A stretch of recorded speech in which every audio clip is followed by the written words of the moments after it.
Hey guys, in this week's video I wanted to do something slightly different and give you a quick music production tip. And what we're using today is a plugin called Volume Shaper, and specifically Volume Shaper 5. I'm just going to quickly tell you what the plugin does. I'm going to tell you the main difference between version 4 and version 5, and I'm going to give you a really cool tip that I use this plugin for all the time. Cool, so the first thing is, what does the plugin do? It's essentially a sidechaining plugin. So what you can get it to do is just dip volume and then come back up and dip volume, and it kind of breathes whatever instrument you've put it on in and out with the kick. Let me give you a really quick example. So this is what it would sound like if you just had a kick and bass playing at the same time. But if you go to the bass and you put Volume Shaper on and you activate it, I'm going to give it quite an extreme setting for now so you can really hear what it's doing, and you'll hear the bass coming in and out. Have a listen. Without, with. Let's turn it all the way up. Which is really cool. And of course you can change these parameters manually, like drawing a line, and you can make the sidechain a lot tighter if you want. Okay, awesome. So that is what the plugin does, and it can be used in millions of ways. Like one of the ways is you can pick different rhythms like this. It's endless what the plugin does. Okay guys, so let's just quickly run through what the big difference is between Volume Shaper 4 and Volume Shaper 5. Volume Shaper 4 was just a standalone plugin that you dropped in. Volume Shaper 5 comes with a whole host of other effects. Unfortunately, you have to buy them. So there's one called Time, one called Filter, Pan, Width. It's a similar vibe to Volume Shaper, where you can draw a line and it'll affect filter, pan, width, this kind of stuff. And then what you can do is you can stack them at the bottom here. So you can say, I want to add the pan and I want to add the filter. You can have them all doing different things at the same time. However, I haven't bought the rest of them. I just wanted the Volume Shaper. So that's one of the big differences between Volume Shaper 4 and 5. As for the actual plugin Volume Shaper 5, the main difference as far as I can see it is that you have an amount up here. So let me just go to here. So we just got one sidechain going. You've got a master mix down here, and then you've also got a sub mix for each of the different frequency bands. That's one of the main differences, and it's quite cool. It means you can have a frequency band just for the highs, and you could say, well, I just want the highs just to avoid the snap of the kick, and I'm going to put that to full. Then you could say, actually, I want another sidechain just avoiding the bass. And you'll say, I want the subs to completely avoid the kick, so I'm going to have quite a long sidechain here, and I'm going to have that full.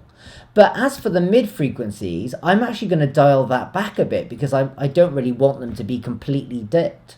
So there we go. You can kind of then go in and you can dial in as much frequency, as much of the amount as you want for each frequency band. So that's one of the biggest differences between Volume Shaper 4 and 5 from what I can see anyway. Cool. So let me give you my tip that I use Volume Shaper for all the time, which isn't just sidechaining. I'm making a song here at the moment. I'm just going to play you a little bit of it so you can hear. Let me just go to the drop and just play a bit of the drop.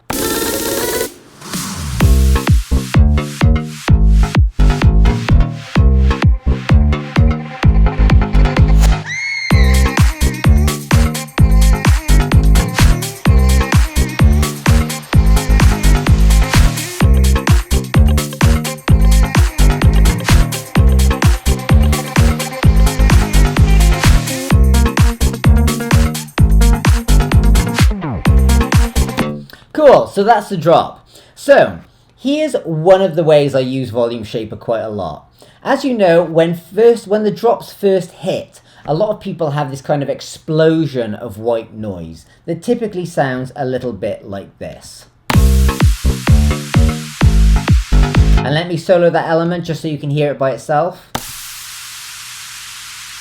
But I always like that element to go from explosion into just sidechaining, so it kind of adds to the rhythm of the drop. So what I'll do is I'll get Volume Shaper 5 like this, and I'll put it on and I'll put a long sidechain on like this, okay? So when you add it into the mix, it adds that kind of pumping effect. But if you have it turned all the way up from the start, you miss that initial explosion, that you miss it because it's ducked while that first hit, so to speak. So what I like to do is automate the amount that comes in. So let me turn on my automation lane here and zoom in. You'll see that when it first comes in, it's turned all the way down, and then after that initial hit, I turn up Volume Shaper, which then creates that sidechain pumping. So let me turn it on and just show you by itself what's happening.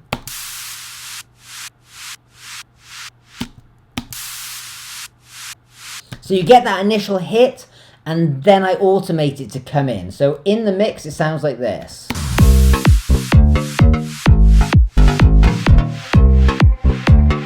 Which is really cool. So this is a little tip for you guys. If you have Volume Shaper, you don't just have to have it on full all the time. You can automate it to come in to change whatever the sound is doing. So I did a very similar thing up here as well. I've got this kind of vocal sequence coming in here that sounds a bit like this. And I created one of those reverse swells coming into it. Let me take Volume Shaper off so you can hear what it sounds like by itself. So the reverse swell originally sounded like this.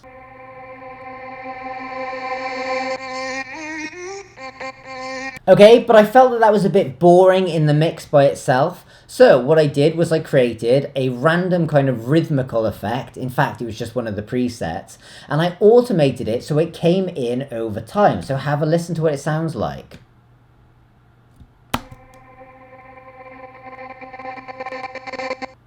So even though it's got that kind of reverse swell effect, it's also got a rhythmical element. So let me just play it. Now this is subtle. I'm going to turn it up a little bit, and I'm going to play it in the mix without the effect and then with the effect. So let's have a listen.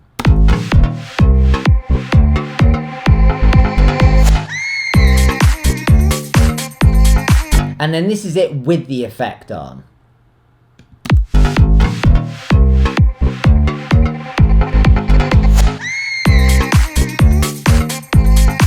So there we go guys, a really subtle effect there, and it's just a cool thing to bear in mind to automate Volume Shaper to turn up over time so it has more of an effect on the sound you're playing over time. Simple tip, really effective if used well. And guys, I just wanted to finish by saying, if you want to learn how to make cool tracks that are in your head a reality on Ableton, I've got a full training course at beginnerabletonlessons.com. I've got a beginner, an advanced, and a mixing and mastering series where I'll teach you guys absolutely everything you need to know to go and make your own professional sounding tracks. Also guys, if you are interested in learning how to DJ, I've also got a full training course, a beginner, intermediate and an advanced DJing training course at beginnerdjlessons.com, so go and check that out as well.